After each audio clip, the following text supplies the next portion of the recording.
1822. Mayer died on September 19, 1812.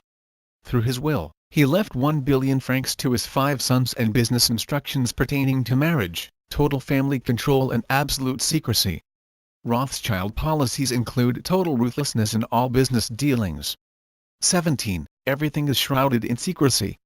A characteristic they subtly impose on their multitudes of minions who, through careful observation, have discovered that discreetness is much more conducive to their general well-being.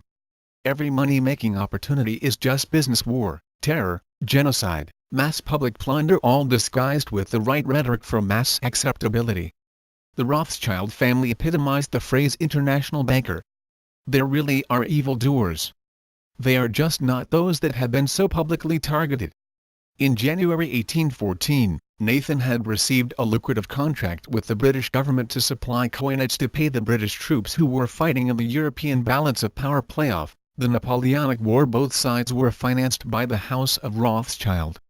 From the family's huge network of cash-carrying couriers, Nathan received prior knowledge about the outcome of the Battle of Waterloo. He manipulated consols in the London Stock Exchange to create panic and frenzied selling. He increased his fortune by 6,500 times. 18. He seized control of the Bank of England and England's economy. 3 years later he orchestrated a cash coup in France. There would be many staged cash coups, worldwide, over the years. The Rothschilds withdrew from the limelight and altered their procedures for fleecing individuals and countries. They now operate through and behind a wide variety of fronts.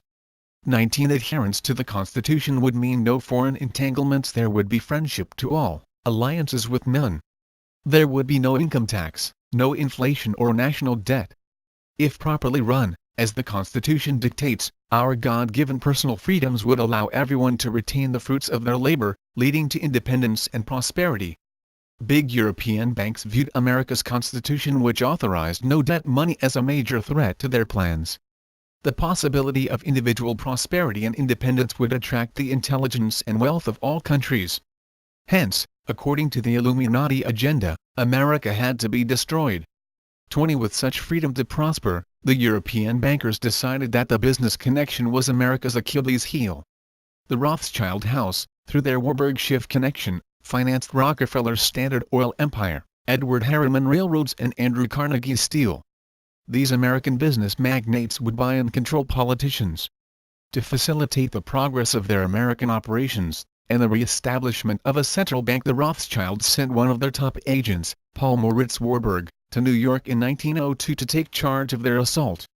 Along with Jacob Schiff, the Rothschild-owned head of Kuhn, Loeb and Company, Warburg managed to create the banking crisis which led to the Great Cash Coup, the privately owned Federal Reserve System, the ultimate American slave master. 21. Fed Debt War, History of Lies, Thievery, and Deceit by Dr. Ken Maddow, former congressional candidate, 6th District NJ2, The Ultimate Yellow Brick is Gold. 3. Descent into Slavery? By Des Griffin, Emissary Publications, South Pasadena, California, 1980-1984, PGS. 18-44, Timeline of the Rothschild Family by Andrew Hitchcock. 5. Fed Debt War, History of Lies, Thievery, and Deceit by Dr. Ken Maddow, former congressional candidate, 6th District NJ6, Puns in the Game. 7. Timeline of the Rothschild Family by Andrew Hitchcock. 8. The Illuminati and the Council on Foreign Relations, Myron C. Fagan. 9. Descent into Slavery? By Des Griffin, Emissary Publications, South Pasadena, California, 1980-1984, PGS. 18-4010, The World Order, A Study in the Hegemony of Parasitism by Eustace Mullins. 11. Descent into Slavery? By Des Griffin, Emissary Publications, South Pasadena, California, 1980-1984, PGS. 18-4012, The Illuminati and the House of Rothschild by Johnny Silver Bear, August 23, 2005. 13. Descent into Slavery? By Des Griffin, Emissary Publications, South Pasadena, California, 1980-1984, PGS. 18-4014, Iraqi Body Counts. 15. The Ultimate Yellow Brick is Gold. 16. Financial Background, The Beginning of Monetary Control by David Allen Rivera. 17. Descent into Slavery? By Des Griffin, Emissary Publications, South Pasadena, California, 1980, 1984, PGS. 18-4018, The World Order, A Study in the Hegemony of Parasitism by Eustace Mullins 19, Descent into Slavery? By Des Griffin, Emissary Publications, South Pasadena, California, 1980, 1984, PGS. 18-4020, EBID 21, EBID Comments, DEANNAATSPINGOLA.com. To avoid attracting spam email robots, email addresses on this site are written with AT in place of the usual symbol. Replace AT with the correct symbol to get a valid address. Back to political points. Deanna Spingola 2008, all rights reserved. Deanna Spingola's articles are copyrighted but may be republished, reposted, or emailed.